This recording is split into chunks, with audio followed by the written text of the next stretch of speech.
Welcome to Tim's Time. Well, here we are talking about home plate again, 17 inches across, consistency throughout the years.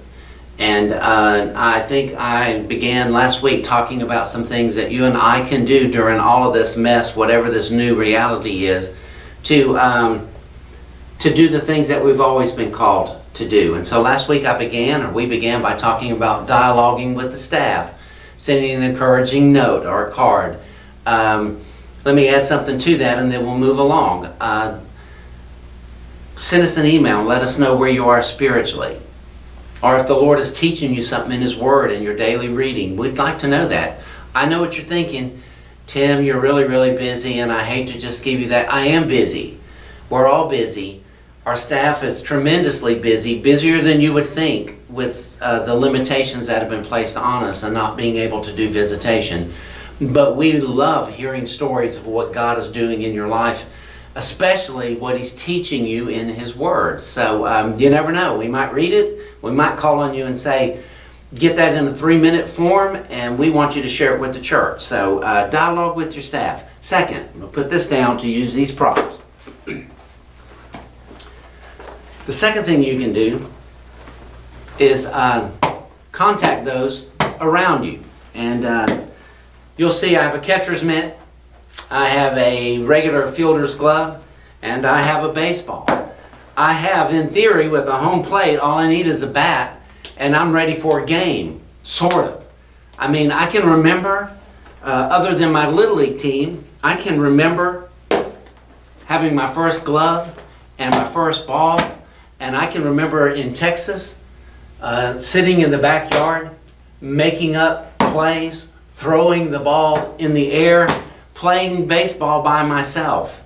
And it was all right. It was better than not having a glove and a ball and not having an imagination and not playing. But nothing beats having 9 guys on a team, playing 9 guys and gals on another team and just playing against each other and having fun. Paul used the imagery in the New Testament of the church being a body, the body of Christ, arms, ears, feet, toes. I'm convinced had Paul been alive in our day, he would have used sports. He'd have used baseball analogy, and he'd have said, some of us are catchers, and some of us are pitchers, and some of us are fielders, and some of us are designated hitters, and some of us are even in right field. And then he would have used that whole body thing in 1 Corinthians 12, and he'd have said, are we all pitchers? No. Are we all catchers? No. Are we all hitters? No. Are we all right fielders? But even the right fielders are important if you want to play a game. As a matter of fact, I'll say more about this next week. Have you ever played on a team that had to forfeit because you didn't have enough players? Have you ever tried to play a game and not had a right fielder? It changes everything. So when I was a youngster, nobody wanted to be stuck in right field. You all wanted to play shortstop or pitch or catch or whatever. But everybody's important on this team, which brings me to the encouragement for you. The challenge, contact your church family.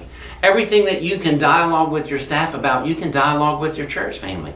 Contact a member of your Sunday school class or your small group each and every day. Tim, I'm not a member of one of those. Well, you ought to be. That's another Tim's Time for another day. But contact everyone in your circle that of worship or in friends. The couples that you hang out with. The older folks that you do merrymakers with. Your deacons. Find out how they're doing. Send them an encouragement. Tell them that you're praying for them. Send them a Bible verse. Let them know that you're there. Because what the enemy has done in all of this is he stopped us from playing. He stopped the full team from coming together. And he's trying to get us from playing the game all told. And so what we need to do is we need to let our right fielders know that we value you. And we need to let our third baseman know that you're valued, even when you don't think so. Contact them. Tim, should I do it via email? Should I do it via card? Should I do it via phone call? Should I do it via text? How in the world should I do it? however the Lord leads you to do it. Just let me encourage you to do it. Why? Because we're a team. We're the body of Christ. And as the body of Christ, even in the midst of all this stuff, every one of us has a role.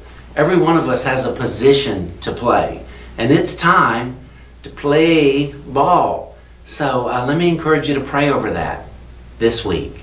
Whether it's at 4:32, 5:32, 6:32, or 7:32. Whenever you pray, just give the Lord a surrender that you're on His team, whatever position He's called you to play. And then contact your teammates and let them know you care. Have a fantastic week. God bless.